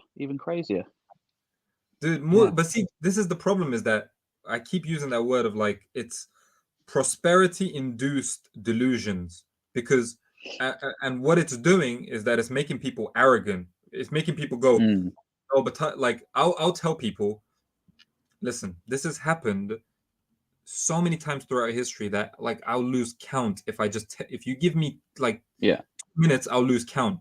But people will have that arrogance of, like, no, we're special. We have technology. We have iPhones now. We have all these things. Things have changed, and to some extent, I think that we've been to the moon. We've been to the moon, right? So no, things are different now. This Nothing can go wrong now. History. Yeah, and it's just like, dude, this is literally arrogance. You don't understand. People in the Roman times were talking about how, that whole saying that people have of, like, back in my time, things weren't as crazy as this, or back in my time, the youngest had more respect. Dude, I was reading some, like, primary source from the Roman times where there was just some old depressed Roman guy who was proper, like, complaining about how the youth of that day, who are not the youth by today's standards, they're 2,000 years old, they had the worst values and whatnot. It's just prosperity, man. This is why it's not good. Yeah, absolutely. Yeah, absolutely. It's kind of scary when you look into the past and you see just how sort of blind people were to their own impending disasters. Like, to go back to the Mayan cities, I'm going to keep going back to the Mayans because I love that. That's what I'm reading about at the moment. But you have these cities, and it's kind of like you get the impression that no one had any idea that anything was wrong at all, and then suddenly everything just comes to an end, and the city is dead, and nobody writes any inscriptions ever again. Yeah, and it's like like the Mary Celeste or something. It just happened like overnight. It's like a flick of a switch. It's crazy. It's like we're very short-sighted. We're very short-sighted. Yeah. We're a very short-sighted species. Absolutely. And it is kind of crazy. We don't really realize what the stakes are, I think, because we're all just pursuing, like, our individual aims, and it's difficult to sort of put yourself in the collective, I think. That's a very good way of putting it, actually. Put yourself in the collective. And the West is built on individuals, like, that's the whole idea of it. But as you say, too much prosperity can all just collapse, and also everybody wants everything all the time now. Mm. That's quite unprecedented. Immediate gratification, yeah. That's not Everybody wants everything, and everybody wants, and if you have that, you're just going to have giant piles of plastic clogging up the ocean. Yeah. I mean, that's such a good way of putting it, because if you think about some of the most pivotal moments in history, they almost shouldn't have happened. Like certain battles, right? A certain battle was won. The sack of Rome in 410 shouldn't have happened. Exactly, just certain terrible mismanagement by Honorius, the emperor. Absolutely, just bottled it and just ruined everything. Yeah, Killed exactly. He killed Stilicho, Yeah, who was his best general, right. and then Alaric destroyed the city. That shouldn't have happened. No. Anyway, no. You carry on. No. That was I'm still bitter about it. It was 1600 years ago, but I'm bitter. No, that's what I was just trying to say. How sometimes I feel like people don't take this stuff seriously. Like maybe I'm just taking myself too seriously, but I feel like, especially nowadays with phones and whatnot, and how everybody, I mean, everybody is entitled to their opinion. I don't want to flip and sound like a judge, but like everyone's opinion is not equal, is what my point is. And I know that's like kind of a controversial thing to say, but like you get people here talking about things that are really important, like the very fabric, the very makeup of our society, and it will be like a Hollywood actor that doesn't know anything about that sort of stuff, but they obviously have. No, absolutely. It's quite unprecedented that everybody has the capacity to be able to share their opinions at all times about anything that they want to. And also, like, people who have no expertise in what they are sharing their opinions about do regularly share them. And that's quite unprecedented, I think, because in the past, generally, you'd have someone who would be like, I don't know, information passing between people who would read a lot about these things. Yeah. But then again, in the past, there just wasn't much information being shared. There is just a lot more information today than there ever has been in the past. Usually, until 100 years ago, even, most people didn't know what was going on the other side of the world. They knew what was happening in the next village, probably. Yeah. But there just wasn't much information. There's just incredible amounts of information today. There is, man. And that's part of the problem, is like, what do you do? Like, what do you do with that information? Exactly. And that's such a, almost like a first world problem to have, of complaining about too much information. Because for most of human history, the issue was not enough information. Like, you might people who had the information. Yeah. You could become a king if you had the information. You could literally, you could found an empire if you had the information. If you were, And but now it's almost the opposite. Got too much. Yeah, dude, it's almost the opposite. Like, I have no idea what's happening in Ukraine. I mean, I have a very faint idea, but I've read so much into it. I read one thing from over here that says the Russians are making no progress. I read another thing over there that's saying, no, the Russians are like on the verge of victory. And I'm like, I don't know what's going on here. Like, I'm not. It's very conflicting. It's very conflicting. Yeah. And it's such a weird problem to have. It is. And it's unprecedented. It really is. So this is a thing that no, not to my knowledge anyway, unless there are ancient aliens, no sort of world-spanning civilization has ever had this issue before. It's just completely unprecedented. So who knows what's going to happen? It's going to be interesting to see. Yeah. You know what I'm not a big fan of? What? Uninhibited access to social media. Unadulterated. Like, the fact that a 12-year-old can just make up an account on social media, I think that is like, and again, it's funny because I'm going to sound like an old granddad here, but like, dude, I think that is so bad for society. Like, if we're, forget about just like on an individual level and whatnot, but like if we're just like zooming out and we're trying to like look at systems working, dude, I think that is so dangerous. Like, it doesn't seem like it's very healthy. No, or sustainable. No, yeah, exactly. Looking back on the last 10, 15 years, it doesn't seem like it's really caused a lot of good. No. And the thing is, dude, why would it? Because this is one thing a lot of people forget, and understandably so. We have taxes to pay, we have bills to pay, whatever. Who's out here thinking about abstract stuff like this all the time? But you got to remember, man, like we're not. I mean, I know we're talking like about sophisticated stuff. We've gone to the moon. We've created webcams that we can put on top of our laptops and whatnot. But like, we're still like quite primitive creatures in terms of. Oh like, yeah, we're just apes wandering around. Yeah. Right. So my point in is, terms of actually things. Sorry, you carry on. I'll say my point after you've said yours. no, I think I know what you were gonna say. Like in terms of like the basic makeup of our minds, like in the actual neurochemistry aspect of it, Yeah, I don't think it's that different from say 10,000, 15,000, absolutely. 20,000 years ago. If you dropped a baby 10,000 years ago, that baby wouldn't have any idea of our world, you know. And if you Dude, took a that's baby nice. from 10,000 years ago and brought them to today, they'd be exactly the same. I They'd think know they would just learn in the ways that everybody does today. Because culture is what has been built. Culture is the thing that because we actually stopped evolving.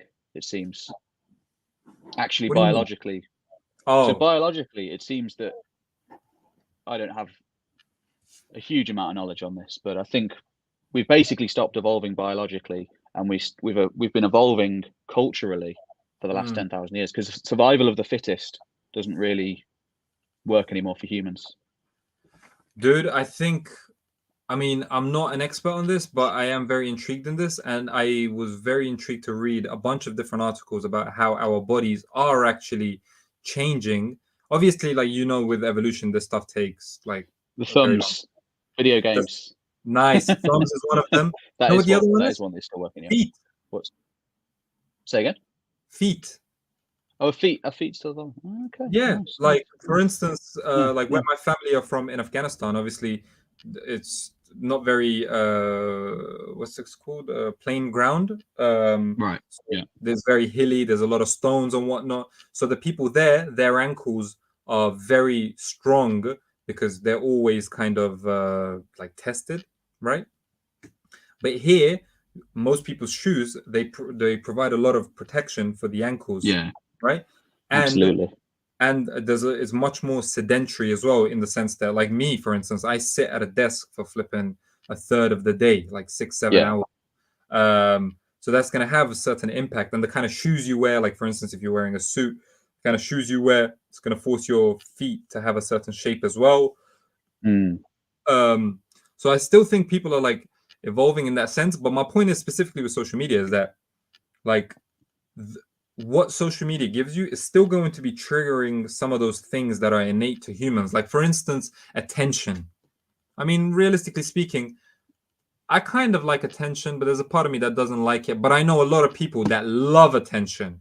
And I don't mean to say that in like a Oh, judgmental way. right. Okay. Yeah. Sorry, I get you what you're saying. Yeah. I don't mean to say that in like a judgmental way, but like, say for instance, you have an Instagram page and you get like 500 likes. That's gonna make you feel some sort of way. But then what happens when the next time you get like 300 likes? Are you gonna go, "Oh, I'm worth less now than I was when I had 500 likes"? Like these things Oh, are gonna yeah. happen. They're It's gonna happen. dangerous.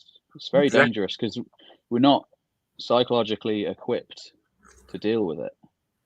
It's Yeah. like we have these primitive brains that still have the reptilian part in it from 500 million years ago, still embedded in the bottom of the brain, and we just Yeah. can't deal with it. Yeah. We're very Yeah. primitive, really. We No, can't we hack are. it. We are. I And certainly then can't hack it. no, and It's too much for me. that's very fine, man. You shouldn't be like ashamed of that or anything, because most Yeah. people can't. And then the worst part of it all, and this is where I don't want to rant too much because I'm going to sound very bitter. The worst part of it all is that we have an economic system that is based on exploitation, basically. Oh, And hugely. Yeah, it's absolutely. based on, I mean, exploitation. I don't want to sound bad, but like I feel like exploitation can be a good thing as well, in a very harsh Darwinian terms, like not in a moral way. but it's good for a based. society, you could say, or at least. There you go. Yeah, yeah. From But a it's moral when point, we're zooming out and we're looking at the big picture. You know, like yeah, slavery was good for the Roman Empire. right. Is it It a good was, but I thing? mean, it's Absolutely not. horrible. You know, awful Exactly. for all of those countless millions of individuals. Absolutely. But the problem is with like capitalism, I see is that it's like unrestrained exploitation, where there's like it's not. Yeah, And I think absolutely. the biggest problem with that is, and I have to be careful how I say this because I don't want to put on my preacher hat or my mullah hat or anything, but it's like the complete defanging of like well, not just religion, but just let's just call it traditional wisdom, like culture, just traditions in general, even religions. But again, I don't want to sound like a preacher, where those things are not considered important in society. And Mm, whilst that has had a bunch of consequences, mm. the main, biggest, baddest one is that it's just left money making and profit making to be pedestalized in a way which I don't think would have been possible if religion or traditions or Yeah, culture were a little bit more important. A I heritage, agree. I agree. more. Absolutely. Yeah. There's like naked greed and ambition is almost lauded in Yeah. not in all circles, but in many circles. It's like it's the thing to do, and I feel Mm. like if people still followed Aesop's fables and all these mythological stories, and people still knew their ancient stories, they'd at least have some awareness that, like, you know, naked greed isn't a good thing. No, absolutely It's going to not. end Yeah. badly. It's Yeah, going to end exactly. badly. Yeah, Like exactly. the Icarus, the guy who flew too close to the sun. Mm. You're going to come Mm. crashing down and bring society with you, maybe. Yeah, that's the really cool thing about all those like mythologies, and even if you look at wide-ranging religions as well, is when you can see the similarities or the overlap Oh yeah. between them, and it Oh yeah. really Yeah. helps to Absolutely. underline how like the humanness Yeah. of Yeah. like, these grandiose ideas like religion and mythologies and whatnot. One strange thing actually is the dragon. Like, why does the dragon show up in so many different cultures all Hmm. over the world? Why is that the dragon a pervasive thing? Do you have any theories on that? I've thought about this because I don't know if you're a fan of like Jordan Peterson, but Yeah, I've listened to some of his stuff. Yeah. I've read a little bit of his stuff, and he talks a little bit about that as well. Um, and I thought to myself, why? The only thing I can come up with, it's not very deep, is just because it's very scary, right? It, It's pretty damn it is scary. pretty, Yeah. it's pretty damn Yeah. scary. It flies and it's got fire coming out of its mouth, and it's humongous. Like, Yeah, absolutely. um, it's I read pretty damn. an interesting idea the other day. I think I read it Awesome. or I watched it on something.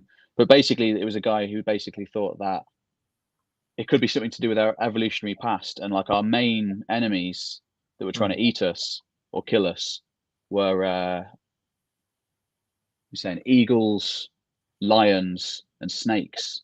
And Oh, he's saying it could be like a combination of those three okay. um, somehow created this dragon. It is That's strange, though, isn't it? How it shows up in all these different cultures, which seem to be completely separated. absolutely, And there's absolutely. lots of that as well. Lots and lots of stories like that. Mm. You even have things. Well, we've got like the werewolf or something, which is like in Native American mythology and in Western Yeah, mythology. yeah, no, absolutely, yeah. I mean, And sort of vampires as well are kind of like another one as well. yeah, I think they're it's. real, man. I think that's what it is. You think they're real? Vampires, werewolves. Yeah, they're real. Yeah. Dude, imagine if You they heard were it real. here first. Imagine if they were real. Yeah, it'd be Wait, crazy, man. you're Crazy. like really interested in like how do I say it? Like ancient British history and stuff, no? Yeah. So it's interesting that you talk about this because ancient British history talks a lot about things of this nature, no? Of what Like dragons? with dragons, but just like the supernatural aspect of certain creatures. Mm. Drag. I think all cultures do, in my opinion. They, But I they think do, that but I think ancient. monotheism quite often either streamlines or eradicates some of the wackier aspects and fantastical aspects of mythology. It's a good point. It's a good point. I But I do mean, think that most places in the world have hugely fantastical things because people just, until very recently, yeah, most people fully believed in magic. Most yeah, people lived in a world that was fantastical, and they didn't have any of the internet or Wikipedia or any of that stuff. It was all just hearsay and just based on like, yeah, medieval people lived in a crazy, wacky world where they thought that just over the horizon there were like dog-headed men just living in towns and stuff yeah. and crazy Would you monsters. think would you think eroded that? Do you think it was monotheistic religions for the most part? Uh, well, only yes, but that's because the monotheistic religions also brought literacy and generally, you can't always say it was the case, but generally a move towards sort of like rationalism, I would say. Right. And science, and yeah. I mean, Which is kind of weird because a lot of people think that religion and science are like diametrically opposed, but historically, the people doing the science were the religious people. They were like the monks, yeah. and I'm not sure what it was like in the Islamic world, but I assume it was similar. No, no, The no, you're right. imams would be There the was people who were like the philosophers and the scientists. there wasn't necessarily well, it wasn't necessarily as intimate, the relationship between religion and science, as in Yeah, Western Europe, but you would have a lot of people that would be theologians, yeah, polymaths, that would be theologians and scientists at the same time. like your uh guy Ibn Khaldun. Ibn Khaldun, I don't know if he was a scientist. Was he not? Okay. No, I don't know, but there was a bunch of them. There was, yeah. What interests me a lot is the Abbasid golden age. Ah. Like there was a lot of polymaths at that point. Dude, the idea of a polymath is just like I've been pondering that, like, because my mind works very cynically. As soon as somebody tells me an accomplishment that they had or they've heard, first place my mind goes to is I bet they're either lying or they've misheard or something like that. So when I heard about polymaths in the Islamic Golden Age, I was just thinking they probably were not as good at each one as people are making them out to be, right? Like Mm. they had one that they specialized in, and then all the other ones they just had like a basic knowledge of. And then I delved into it, and that wasn't the case. Like you would have guys that had incredible books that would be taught, that would be used to teach at Western universities for the next 400 years in Yeah, science, and at the yeah. same time they would be jurists, like they would be judges in Islamic It Sharia does. law. It does seem like if you usually these not always, but often they'd be people from aristocratic backgrounds, so they kind of almost had lots of. They were independently wealthy, let's say, Right. and if you're independently wealthy, it seems like in the medieval times, um, when you mastered one scholarly pursuit, it seems very likely that you're going to master two and three and four because you Mm. just keep going. Mm. It seems Yeah. like it's infectious getting the bug, reading about It makes history, reading about science. I know that it I'm obsessed with all these different things now. absolutely makes sense, but not even but. I think I would just to add one point is that especially in the Islamic Golden Age, when there would be, say, socioeconomic prosperity or stability, Mm. you would have a lot of these institutions that would be funded and backed by, That's a good point, actually. That's a good point. Yeah, rulers. in Northumbria in the seventh and eighth centuries, it was a bit similar. You had these like big monasteries where they were basically they would take kids on essentially and then like put them to work in studying. Yeah, And I'm sure it was probably similar in the Abbasid Caliphate, I guess. of course. And then think about it, dude. If you're like a fully grown man, 30 years old, and you're, say, like a mathematician, but you're studying at the Beit al Hikma in Baghdad, the House of Wisdom in Ah, Baghdad, yes. and you've got a guy who's like a biologist, and you just become friends, or you don't become friends. You just talk to the guy over lunch or something, and you have that kind of contact with somebody more or less every day or a couple times a week. Yeah, that's very true. You know what I mean? That would be a perfect time to kind of It's like learning by osmosis. It just spreads. yeah, exactly. Like I know for a fact that I'm very interested in learning, right? And I have a friend who is a physiotherapist, and I like learning about how the human body works. I mean, I work out a little bit there. So when he talks about physiotherapy, dude, I barely even blink, and I try to like absorb every word he says. Um, so I mean, yeah, if you're like really interested in learning, I'm sure it can happen. I think it's great to have loads of different things that you're interested in. Like Mm, usually when I'm listening to podcasts and reading books and things, I say usually, a lot of the time, they're on nothing to do with what I'm studying at that point. yeah, Because I love getting information from really disparate different places. I think it absolutely, man. adds to if you're writing or making videos or whatever, and you get information from just really random places, I think it really adds to your work. Personally, Definitely, man. I'm sure all those polymaths looked at it the same way. I assume yeah, yeah. I because mean, inspiration comes from the weirdest places. yeah, of course, man. And that's when you actually know. I was talking to a friend about this. That's when you know somebody's really understood. It's one way that you know somebody's really understood a topic is when they. I don't know about you, but I like giving a lot of analogies. I mean, if you told me, Tariq, Mm. you have to explain something without giving an analogy, you might as well just shoot me in the foot. Like, I mean, literally, because I can't. You know what I mean? You might as well cut Yeah. half my tongue off because I can't communicate then. But I really like analogies. Anyway, I realized that people who have really unique analogies, right? It's like it's almost as if they're signaling to you that I've really understood this because they're using A deep understanding. exactly because they're using a very idiosyncratic Yeah. analogy that most people wouldn't even have thought of, but it's just very Mm. unique to them. Yeah, I You know what I agree. mean? I agree. Yeah. I mean, I'm at the moment I'm going through this phase of, but it's not obsession, but just interest in comedy, how comedy works.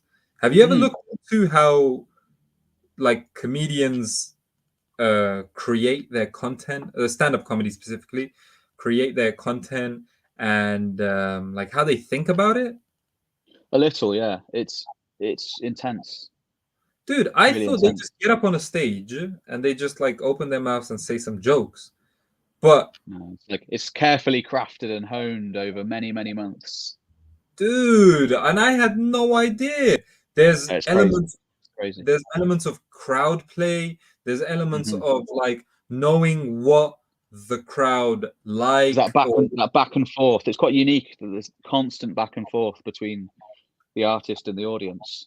dude. I was Like like, oh my, if you're doing a painting, you don't get yeah, that at all. no, no, and it's so live and dynamic because I thought to Mm. myself, if they have like an hour written for like a special, I mean, the first time, second time, maybe the third time, I understand why you would be a little nervous and worried for doing it. But by like the 20th time, obviously you've delivered that same content so many times, so there's nothing to worry about. But like you Yeah, just mentioned, it's so dynamic and there's so many factors to take into account that it almost feels like a different set every single time. And I was like, absolutely, wow, absolutely. So some comedy as well is just the most genius of art forms. I think Monty Python for me are just like the I like kings. Monty Python. I like British Absolutely comedy in brilliant. general. It's so absurd. What was the what was that magnum opus? The Life of Brian, right? The Life of Brian is up there for me. It's the Holy Grail. I absolutely Oh, okay. love the Nice. Holy Grail. So good, so good. Dude, I in Life of Brian, I remember this one scene, and I was like, I wanted to pause the video, stand up, and just start applauding because I was like, dude, It's I great. think, It's I so think it good. was Jesus Christ. Well, not Jesus Christ, sorry, Brian, right? Like the main character is Brian, but he's supposed to be Jesus, right? Yeah, Well, the Right. whole thing is that he's living in this age where they're just like everybody's a messiah. Like there's a new Right. messiah each week. Right. So Brian gets taken by the authorities, I'm guessing. I watched this like 12 years ago, so but I still remember this one scene. And as he's being taken away, one of his sandals slips off, and a bunch of people rush, like two groups of Yeah. 4 people each, rush towards the sandal. One group grab half of the sandal and go, "This sandal means blah blah blah." And then the other group holding the other side of the sandal is like, "No, this means that," and then it says, Absolutely. and that's how the two sects of Brian's religion split off from each other. And I was like, oh my days, man, this is It just perfectly encapsulates in comedy. religious dogma and how Dude, I was like, this is how it incredible. develops. Yeah. Oh, brilliant. Is that the Shia Sunni split? Oh, can I say that? In some ways, yeah. Well, kind of, yeah. Dude, that split I definitely say it's reminds me of the Catholicism. Well, no, actually, what is like that? Eastern Orthodoxy and Catholicism, which is Yeah, very early, very early split, or even Arianism and Catholicism. dude. Some of like those early Christian fourth sects, century AD. some of those They were early Christian, brutal, man. People would just like beat each other to death yeah. over like what exact creed they were going to support. These are like these are scholars beating each other to death. Crazy, man. You'd get a Christian like sort of church leader in the 4th century, and he would lead a mob of like thousands, and like they would beat their enemies to death. It's crazy stuff. It's like mass brawls on the streets of Constantinople. That council. Sorry, say again. That council of Nicaea was a hack, man. Yeah. People were being exiled left, right, and centre, and murdered as well. Man. Very interesting. Man. Yeah, man. Damn, we've covered a lot of ground. We have, actually. I'm gonna have to wrap it up fairly soon, purely because my laptop is gonna die. That's fine, man. I've got a few more minutes though. I was actually thinking of wrapping it up as well. I just realized though, more than half of the live stream, we didn't even talk about history that much. It was more about politics and moaning about things, which I like. That's fine. Yeah. Absolutely. We'll have to do it again sometime. Definitely, man. Definitely. I hope you enjoyed it as much as I did, and I know that the fans definitely did as well. I've got a question for you. Go on. What are you working on?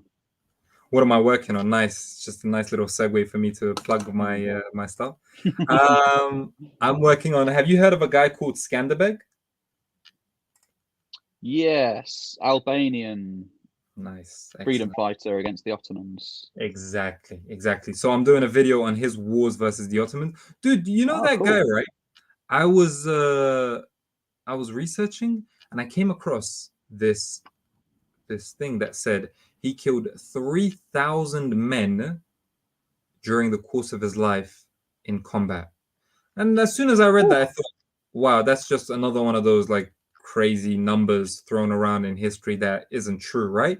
And then I sat down and I thought to myself, wait, this guy fought for 35 good years, right? And even all the way up until old age, he would engage in the battles all the way until he was like 68 or something when he died.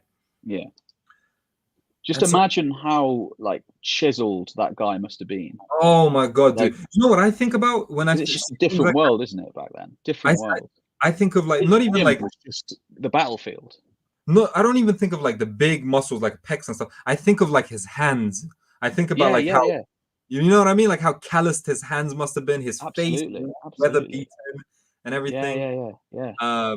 So I'm doing a video about him, which is going to be really cool because I'm going into a lot of depth and I'm starting to realize like that guy might have been one of the best ambush commanders of all time.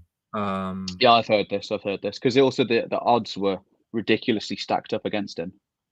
Yeah, and it was a great example of a guy who knows his enemies very, very well because he was actually a member of the Ottoman army. He was raised by the Ottomans, I think. Was he raised by the Ottomans?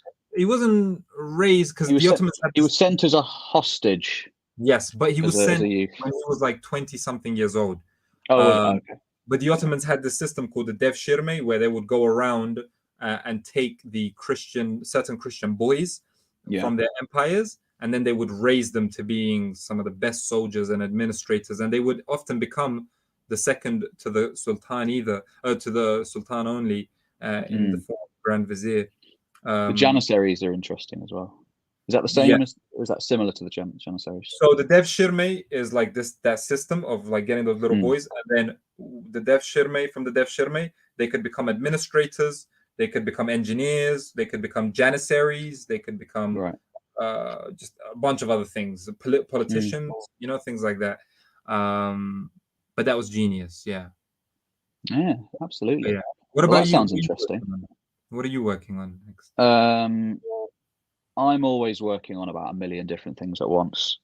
Yeah, me But too. my main thing I'm working on is on Ireland. Because I went to Ireland last year, Nice. did loads of filming, was there for a week, went to loads of incredible places.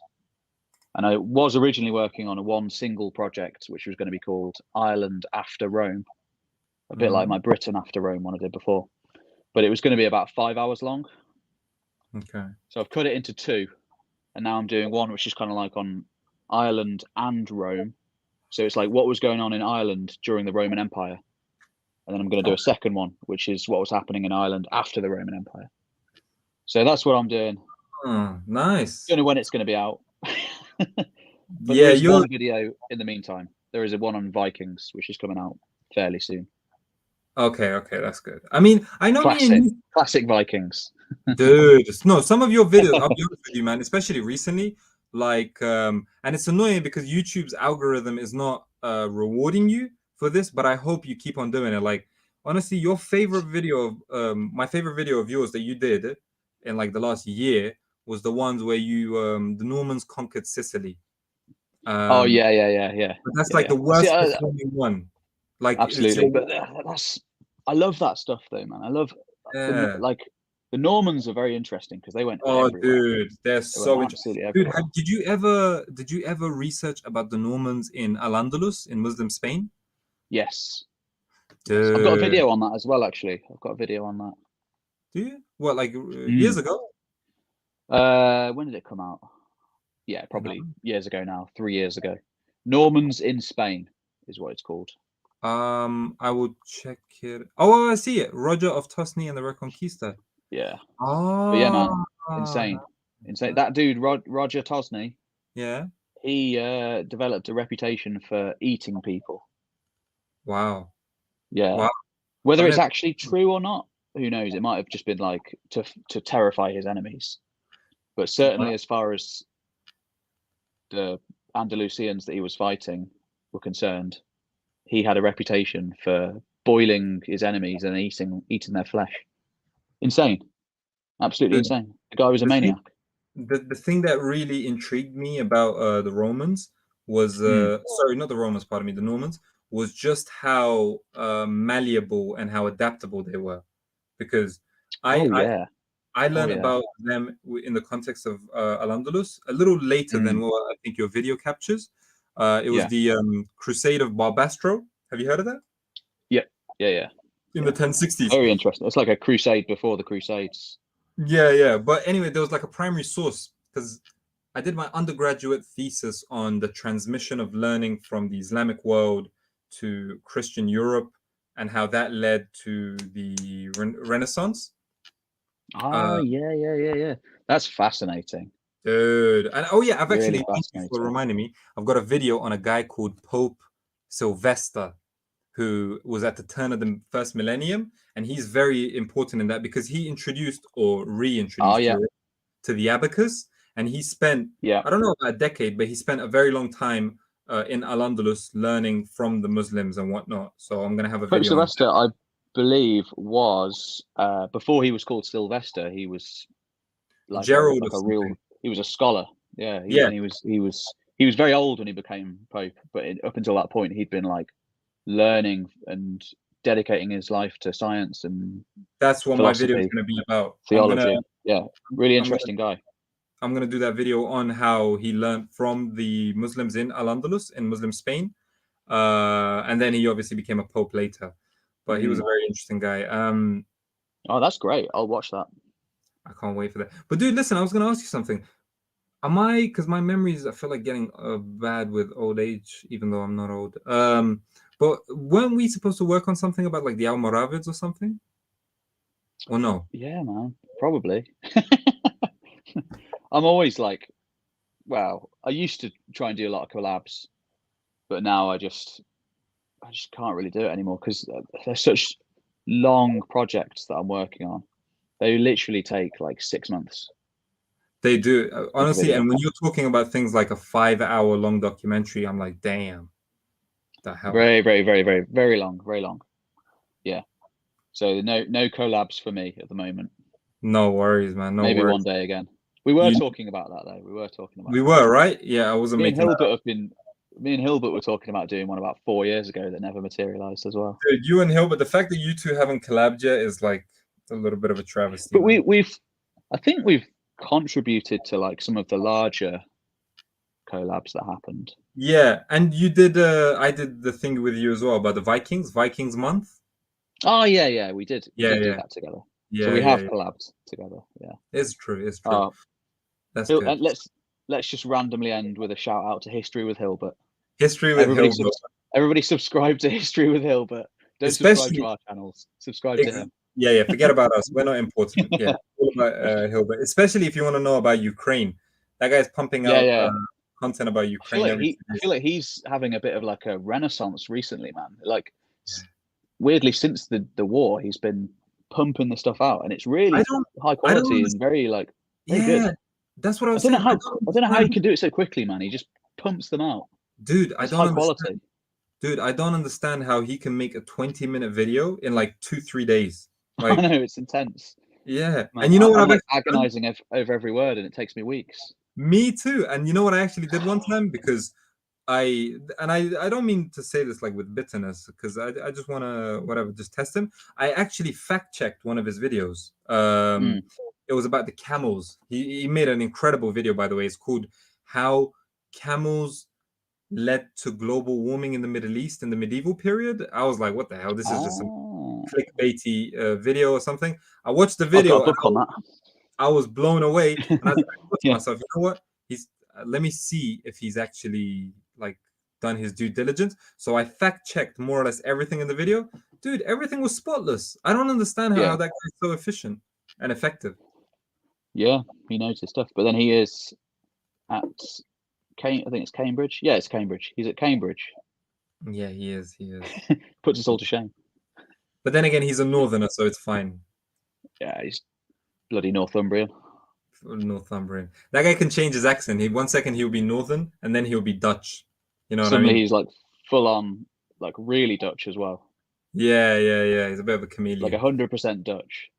Yeah. Like living in a windmill, Dutch. Yeah. Funny guy. All right. Cool, man. Well, we've spoken for 2 hours. We have. This was awesome. I had no idea. I had no expectation of where this conversation was going to take us. And it took us to some cool random. Gone everywhere. We've gone on a 10,000-year trip through history. Yeah, spoken about not just history, about a bunch of other things as well. This was really cool, man. All right, people. Oh, also, sorry, I completely forgot as well. The other thing I'm working on is the Mayans. I'm doing a big old video on the Mayans. Right. Really excited about that. Really excited. I don't know when it'll be out. Probably next year, to be honest. But eventually it'll come out, and it's going to be long, and it's going to be cool, and there's going to be some great footage in it. What is great footage like you actually did from your trip, right? Yeah. Okay. What is your longest video? Like how long is it? So far it's the one on the Old North, and it's 3.5 hours. God damn, man, 3.5 hours. Yeah, man, it nearly killed me. That was like my lockdown project. I did that over the winter of 2020 going into 2021. You're quite unique. Too long. In the sense that too long. YouTube's algorithm does repay you for some of these longer videos. It does like the long ones. Yes. And I'm just not going to question it. Just go with it. Yeah, exactly. Yeah. Just going I with learned it. Just that going quite with it. late as well. I thought, I was thinking to myself, all right, humans nowadays, we have shorter attention spans, so let me make shorter videos. And then once I moved to the longer ones, I started getting more views, and I was like, damn it, why didn't I do this like 3 years ago? Yeah, I think longer, but shorter is good when you first start, so you can get lots of eyes on your work. Because when someone looks at your channel, I feel like they want to see lots of videos. Yeah. So it's good to like have a bit of a back catalogue, but then focus on the longer videos because they seem to do better. But I don't know. Every channel's different. Yeah. That's a cool thing about YouTube. The wonderful journey that it is. All right. Absolutely. Everyone. Right, it's been great speaking to you. You too, man. Thank you, everyone else, for joining. I hope you guys enjoyed it as much as we did. Join us soon. I think I'm gonna have history with Sai next month. Nice. And let's talk religion as well. That guy's very interesting, by the way. Have you seen that YouTube channel? Oh yeah. No, I've worked with history with Sai loads. He's like researched and written me a bunch of scripts. Oh, nice. Yeah, the Achaemenids. Yeah. I was talking about let's We've talk. got a whole series together. Go subscribe to History with Sai, everybody. Definitely, especially if you like pre-Islamic history of the Islamic world, like the ancient Persians, Akkadians, Assyrians, things of those nature. He's a very interesting guy. He's got an interesting family history as well. Oh, really? Wow. Because he is, I believe, I could be completely wrong here, but I believe he is from Zoroastrian heritage. Okay, that makes sense. All right, I'll ask him about that. Yeah. All right, everyone. All right, thank you very much. Bye. Peace. Goodbye.